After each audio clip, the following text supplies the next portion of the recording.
सेना की गोलीबारी से दुम दबाकर भागे आतंकी।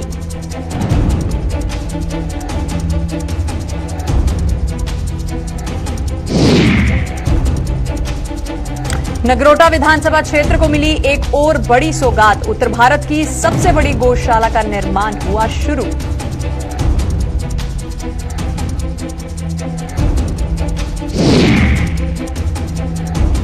जम्मू नगर निगम ने किया प्लास्टिक सर्जरी का ऐलान। शहर को प्लास्टिक मुक्त बनाने के लिए बड़ी मुहिम शुरू।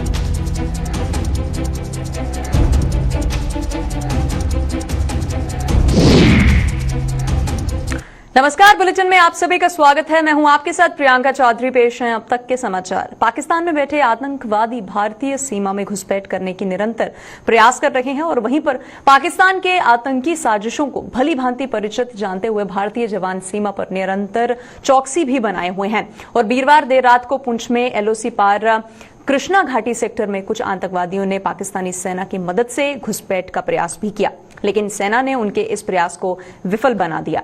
पुलिस सूत्रों का यह भी कहना है कि घुसपैठ का यह प्रयास वीरवार देर रात को किया गया और रात के अंधेरे में कुछ आतंकवादियों ने जब एलओसी को लांघकर भारतीय क्षेत्र में घुसने का प्रयास किया तो सेना के जवानों ने उन्हें चेतावनी भी दी। इसके बाद भी जब वे नहीं माने तो भारतीय जवानों ने गोलीबारी करना शुरू कर दी और गोलीबारी होते ही आतंकवादी वापस लौट गए।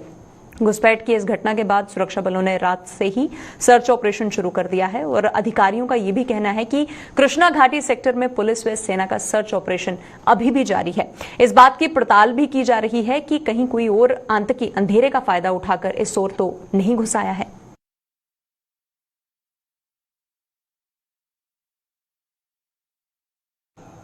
और वहीं पर जम्मू जिले की नगरोटा विधानसभा में आईआईटी सहित अन्य प्रतिष्ठित संस्थान जहां पहले से ही चल रहे हैं, वहीं पर इस विधानसभा को एक और बड़ी सौगात दी गई है। नगरोटा के पंचग्राई इलाके में उत्तर भारत की सबसे बड़ी गौशाला का निर्माण किया जा रहा है, जिसकी नींव आज रखी गई है। सांसद Jugal Kishore Sharma, mayor Chandra Mohan Gupta, deputy mayor पूर्णिमा शर्मा और नगर निगम की कमिश्नर अवनी लवासा की मौजूदगी में आज इस गौशाला का काम शुरू करवा दिया गया है। मेयर ने यह भी बताया है कि यह उत्तर भारत की सबसे बड़ी गौशाला होगी, जिसके निर्माण पर पहले चरण में 5 करोड़ रुपए खर्च किए जा रहे हैं। इसके अलावा यहां पर पर्यटकों को लाने के मकसद से दूध गंगा नाम से एक रेस्तरां का भी निर्माण किया जाएगा। 5 करोड़ का एक प्रोजेक्ट, जो एक अच्छा कैटल पार्ट, जो गौशाला एक अपने आप में वन ऑफ द बेस्ट गौशाला यहाँ बनेगी पूरे नॉर्थ इंडिया के अंदर, जिसके अलग अलग सारे यहाँ पर उनके रहने की व्यवस्था होगी। गाय के लिए अलग, बुल्स के लिए अलग, छोटे जो बछड़े होंगे उनके लिए अलग, हर की इस किस्म की गौशाला नॉर्थ इंडिया में कहीं नहीं होगी, जो जम्मू म्युनिसिपल कॉर्पोरेशन यहाँ बनाने जा रहा है। पहले फेज में ये 5 करोड़ रखा है, अगले फेज में जो बाकी काम रहेगा उसको भी हम लगभग वो भी इतना ही प्रोजेक्ट होगा। एक अच्छा यहाँ पे जो भी मिल्क प्रोडक्ट्स आएंगे उसके सबके उन सबको यहाँ इकट्ठा करके एक अच्छा रेस्टोरेंट भी चलाया जाएगा। उस रेस्टोरेंट का नाम हमने पहले ही दे दिया है दूध गंगा के नाम से। यहाँ जो भी टूरिस्ट आएगा बाहर से, जम्मू शहर के लोग आएंगे, आज पूरा जो जम्मू है वो इसी तरह बढ़ रहा है। नगरोटा के अंदर आज आईआईटी है, नगरोटा के अंदर आज आईएम है, नगरोटा के अंदर यहाँ पे भारत सेवा संघ आश्रम है, नगरोटा के अंदर और पूरी एक्सटेंशन हो रही है। नगरोटा अपने आप में एक कश्मीर। और वहीं पर जम्मू को प्लास्टिक से पूरी तरह से मुक्त करने के लिए जम्मू नगर निगम ने एक बड़ी मुहिम शुरू कर दी है। इस मुहिम को बाय बाय प्लास्टिक और जम्मू अगेंस्ट प्लास्टिक का नाम भी दिया गया है, जिससे सार्थक बनाने के लिए निगम ने यहां की आवाम का सहयोग भी मांगा है।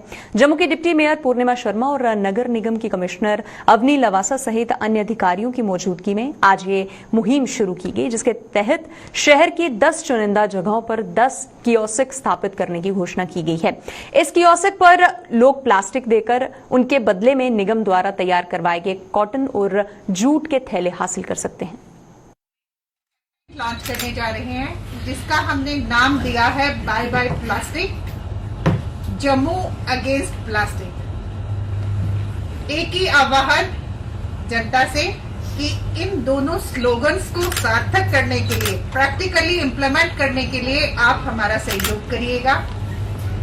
कॉरपोरेशन अपनी तरफ से हमारे 10 जो कियोस्क हैं वो सिटी में डेवलप करने जा रहा है। जैसे हमारे बिग बाजार्स हैं, शहीदी चौक, रघुनाथ बाजार, राजेंद्र बाजार, तालाब खड़ी का, parade ground, other prominent locations of Jammu city.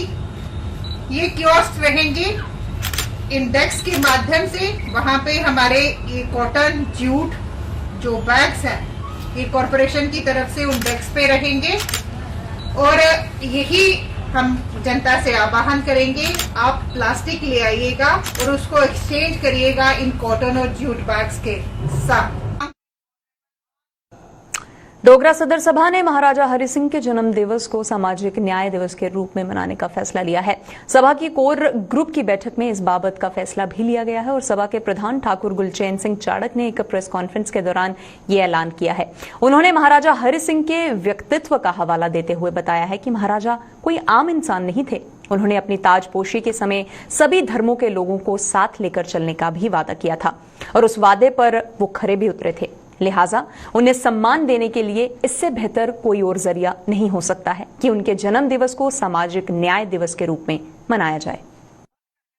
वो ये है कि डोगरा सदर सभा के अंदर एक ऐतिहासिक फैसला हुआ है कोर ग्रुप की मीटिंग में कि महाराजा हरि सिंह आम इंसान नहीं थे और उनके भाषण को जो ताजपोशी के टाइम हुआ और जो उन्होंने कमिटमेंट की उसको सामने रखते हुए उनका जन्मदिन जो है वो एक सामाजिक न्याय दिवस के तौर पर मनाना चाहिए। तो आज हम 23 सितंबर को नाम दे रहे हैं सामाजिक न्याय दिवस। ये महाराजा हरि सिंह का बर्थडे जो है उसका नाम ये होगा, ये उनको समर्पित होगा। और सबको हम अपील कर रहे हैं कि भाई उन्होंने कहा था जब उनकी ताजपोशी हुई थी कि भाई सब रिलीजन, सब जातियाँ, सब रेसें जो हैं वो मेरी हैं। इनका जो धर्म है, सबके धर्म जो किसी चाहे हिंदू है, मुसलमान है, सिख।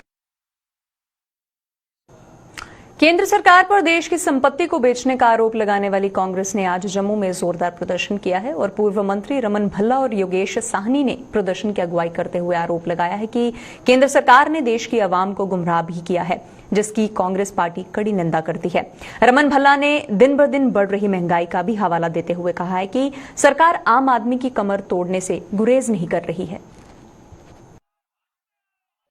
जा रहा है और बगैर किसी जो स्टेक होल्डर को किसी को कॉन्फिडेंस नहीं लिया, कोई ट्रेड यूनियन को कॉन्फिडेंस नहीं लिया, उनके एम्प्लॉयमेंट का क्या यहाँ पे होगा और जिस तरह से ये सिलसिला यहाँ पे जारी किया, ये जन विरोधी नीतियों में यहाँ पे आता है। मैं समझता हूँ बहुत बड़ा धोखा यहाँ पे ब्लंडर यहाँ पे किया, ये ऐतिहासिक ब्लंडर है, इसको कभी हिंदुस्तान की जनता माफ यहाँ पे नहीं करेगी।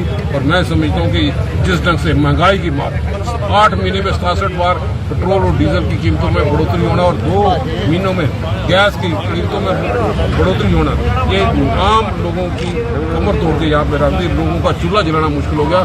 जो चाय गैस या बाकी दुकानों में यहाँ बिकती थी, कमर्शियल सिलेंडर को भी महंगा करते हुए आज वो लोग मजबूर है कि कोयले से ही वो चाय बना के बेचेंगे। गैस सिलेंडर उज्ज्वल स्कीम की धज्जियां उड़ा दी है सरकार ने। ये जन विरोधी नीति है, उसका विरोध करने के लिए कांग्रेस की लीडरशिप, अर्बन सानी साहब की लीडरशिप में ये रोष प्रदर्शन है और ये हमारा कार्यक्रम जारी रहेगा जब तक वे इसमें कीमतों में कमी ना आए। भारतीय जनता पार्टी देश के अन्य राज्यों के साथ साथ जम्मू कश्मीर में भी अपना बड़े स्तर पर विस्तार कर रही है। इसी कड़ी में आज जम्मू में दवाओं के एक जाने माने कारोबारी दानिश मिश्रा और उनके कुछ अन्य साथी भी भाजपा के परिवार में शामिल हो गए हैं। भाजपा के स्थित जम्मू मुख्यालय में आयोजित एक कार्यक्रम के दौरान उन्होंने पार्टी के प्रदेश अध्यक्ष रविंदर रैना की मौजूदगी में भाजपा का दामन थामा है, जिनका संगठन में जोरदार तरीके से स्वागत भी किया गया। कि हमें बेहद खुशी है कि दानिश मिश्रा जी जैसे नौजवान व्यवसायी कारोबारी अपने असंख्य साथियों के साथ आज इन्होंने भारतीय जनता पार्टी का दामन थामा है। मैं आज के इस दिन श्री दानिश मिश्रा जी को और इनके सभी साथियों को भारतीय जनता पार्टी में शामिल होने पर मैं हृदय की गहराई से इन्हें बधाई देता हूं। बच्चों की दीर्घायु के लिए आज जम्मू संभाग में बच्च दुआ का पर्व जो है वो मनाया गया है। बच्चों की लंबी आयु और उनके कुशल मंगल के लिए महिलाओं ने जल स्रोतों पर पूजा अर्चना करके सदियों से चलती आ रही सभी विधियां भी निभाई हैं। जम्मू के जल स्रोतों के किनारे आज जहां सदियों से चलती आ रही ये परंपरा निभाई गई है, वहीं पर अखनूर के जियो पोता घाट पर भी आज महिलाओं ने ये पर्व धार्मिक हर्षोल्लास के साथ मनाया है। महिलाओं ने बताया है कि बछदुआ का पर्व एक विशेष महत्व रखता है और पर्व पर विधि विधान के साथ पूजा अर्चना भी की जाती है और व्रत भी रखा जाता है। अपने पकने नहीं है पर बच्चे देवते नहीं होंगी, बच्चे नहीं होंगी रही होंगी है भला बच्चे की मनोकामना पूरी हो साड़ी भी हो बछदुआ बनाई बर्तन होंगे ने ये रोट बनाते हैं चने होंगे ग्रुपा पूजते हैं फिर बछदुआए पूजते हैं इस कारण। ये पूजा जो है खास तौर पे अपने बच्चों की तंदुरुस्ती के लिए, लंबी उम्र के लिए की जाती है और इस पूजा का कहीं ना कहीं से हमारी जो संस्कृति जो डोगरों की संस्कृति है वहीं से जुड़ी हुई है। तो हमारे जो ये जो हमारे देवताओं का स्थान होता है वहाँ पे जो प्रोत होते हैं हमारे, वो आके इसको पूछते हैं और सभी इससे मंगल कामना जो है अपने परिवार की, कुछ बच्चे जो होते हैं आटों के साथ उनकी शेप बनाई जाती है। तो कट्टे बच्चों को ये स्पेशली पूछा जाता है कि कट्टे बच्चे, जैसे कट्टे बच्चे माँ के लिए प्यारे होते हैं वैसे ही बच्चे अपने माँ बाप के लिए प्यारे हैं इंसान के लिए, तो उनको पूछा जाता है कि ये सब खुशहाली हम बच्चों के लिए रहे। डोडा के असर ब्लॉक में रहने वाले एक 75 वर्षीय गरीब बुजुर्ग प्रधानमंत्री आवास योजना का लाभ लेने के लिए दर दर की ठोकरें खाने को मजबूर हो रहे हैं। असर ब्लॉक के टोनी गांव का सूरमचंद नाम का ये बुजुर्ग संबंधित विभागों के चक्कर काट काट कर थक चुका है, लेकिन इसके बावजूद भी इसकी सुनवाई नहीं हुई है। सूरमचंद ने आखिरकार अब डोडा के डीसी से मुलाकात करके अपनी व्यथा उन्हें सुनाई है, जिन्होंने इस पूरे मामले की जांच करने का भी आश्वासन दिया है। बुजुर्ग का आरोप है कि संबंधित अधिकारियों की मुट्ठी गर्म न किए जाने की वजह से उसका नाम प्रधानमंत्री आवास योजना की सूची से हटा दिया गया था। की तरफ से 3 मंजिल वाले को मकान मिल रहे हैं, हाँ। 4 मंजिल वाले को जिनमें पक्के बनाया टीन लाया उनको, गरीब को नहीं। हम गरीब है, सबसे गरीब है, हमको नहीं है। इस इलाके में जब मैं गया तो इनकी आवाज निकली कि हमारा पास पैसा नहीं बना और इनके मकान को लीड मारा गया। जब मैंने डॉक्यूमेंट निकाले उस मकान के तो उसमें लिखा गया कि नॉट फाउंड, ये वहाँ रहते नहीं है, जबकि इन्होंने अपनी 5 बेटियों की शादी उस घर से दी हुई है। एक ही घर है सर जिसमें ये इनका माल बच्चा खुद का गुजर इनसे वहीं से होता है। एक छोटा सा इनका लड़का है सर, बल्कि इनकी जो घरवाली है हमारी माता जी, उनकी भी टांग टूटी हुई है और इन बुजुर्गों के 4 ऑपरेशन हुए हैं सर। इनकी बस पूरी मेडिकल कॉलेज की फाइल बनी हुई है और उस पैसा 10,000 न होने के कारण इनका मकान काट दिया गया। उसके बाद ये चले जाते हैं एसडीएम असर के पास। एसडीएम साहब ने लिखा बीडीओ साहब को, ये कापी है सर, वो भी यहाँ पे लगाई हुई हमने, और बीडीओ साहब ने कुछ भी इन पे कोई भी इंक्वायरी वो एक्शन नहीं लिया। तो उसके बाद सर मैं आज इनको लेके यहाँ डी साहब के पास आए थे हम। डी साहब ने आश्वासन दिया हुआ है कि 10 दिन के अंदर से इंक्वायरी को किया जाएगा और जो कसूरवार पाया जाएगा, बेंच होगा तो उसकी पावर सीज होगी, अगर ब्लॉक का जीआरएस से सेक्रेटरी तो उसको सस्पेंड किया जाएगा। भाजपा के जम्मू वेस्ट कार्यालय में हफ्ते में 2 दिन लगाए जाने वाले पब्लिक दरबार के तहत आज वहां पर कई शिष्टमंडलों की समस्याएं भी सुनी गई हैं। इनमें से कुछ का निवारण भी मौके पर कर दिया गया, जबकि अन्य को संबंधित विभागों के पास भेज दिया गया है। जम्मू वेस्ट के पूर्व विधायक सत शर्मा की अगुवाई में इस पब्लिक दरबार का आयोजन किया गया था। लोगों की दुख तकलीफें, किसी किस्म की प्रॉब्लम है। आज सुबह एक वीरपुर इंडस्ट्रियल एसोसिएशन की तरफ से एक रिप्रेजेंटेशन आई थी पावर की समस्या को लेकर। ऑनरेबल एमडी साहब से हमने बात की है इस विषय को लेकर, और आज सुबह से ही खासतौर पर इस समय में बरसात के दिनों में या बरसात के थोड़े बाद बिजली की काफ़ी समस्या रहती है। उसी का समाधान करने हेतु चीफ इंजीनियर साहब से भी, कंसर्न्ड एक्सीएन साहब से भी मैंने बात की है। जहाँ कहीं समस्या हो उसका निवारण करना, उसको दूर करना भारतीय जनता पार्टी का प्रयास है। जिलाध्यक्ष की तरफ से 2 दिन जो तय हुए हैं उसमें मंगलवार को, शुक्रवार को पार्टी कार्यालय में मेरा बैठना होता है 3-4 घंटे, लोगों की दुख तकलीफें सुनकर और समय पर ही उस समस्या को दूर करना हम लोगों का प्रयास रहता है। मैं जिलाध्यक्ष, उनके दोनों महामंत्री और उनके दोनों मंडल अध्यक्ष और उनकी पूरी टीम, उनका आभार प्रकट कर। कहते हैं कि जब इंसान पर मुसीबत आती है तो उसका सब कुछ छीन कर ले जाती है। मुसीबत इंसान की धन, दौलत, शोहरत और खुशियां तक छीन लेती है। ऐसा ही कुछ मुसीबत ने जिला सांबा के रामगढ़ के गांव करवाली के रहने वाले मदन लाल के साथ भी किया है। मुसीबत ने मदन लाल से उसकी रोजी रोटी ही नहीं छीनी, बल्कि उसकी हंसती खेलती दुनिया भी उजाड़ कर रख दी है। मुसीबत ने इस परिवार को किस मोड़ पर लाकर खड़ा कर दिया है, पेश है इसी पर एक रिपोर्ट।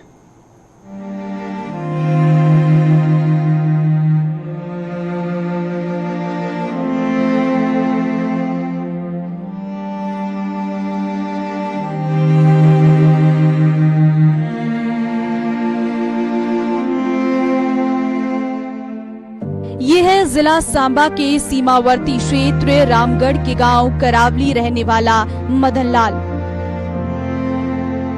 साल 2017 में मुसीबत मदन लाल पर सड़क हादसे की शक्ल में बनकर आई और मदन लाल की दोनों टांगों को ले गई। मुसीबत के इस कड़े प्रहार ने मदन लाल की हंसती खेलती दुनिया उजाड़ कर रख दी। इसके और इसके परिवार की जिंदगी नरक बना दी।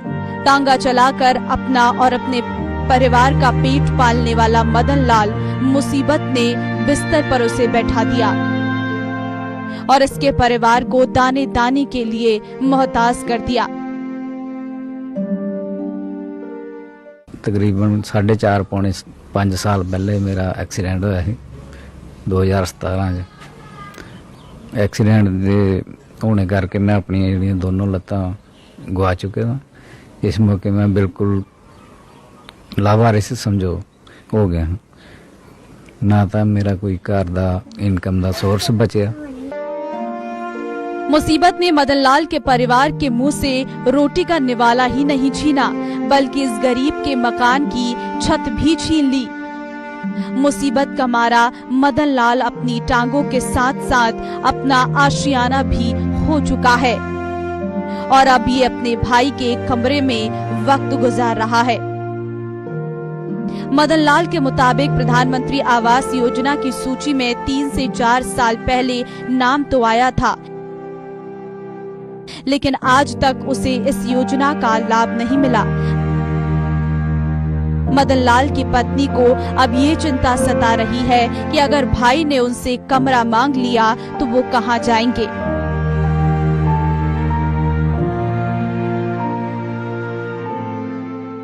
ये मेरी फैमिली है, ये मेरा मकान है जिथे मैं रहना। ये मेरे ब्रदर का, मेरा अपना नहीं है।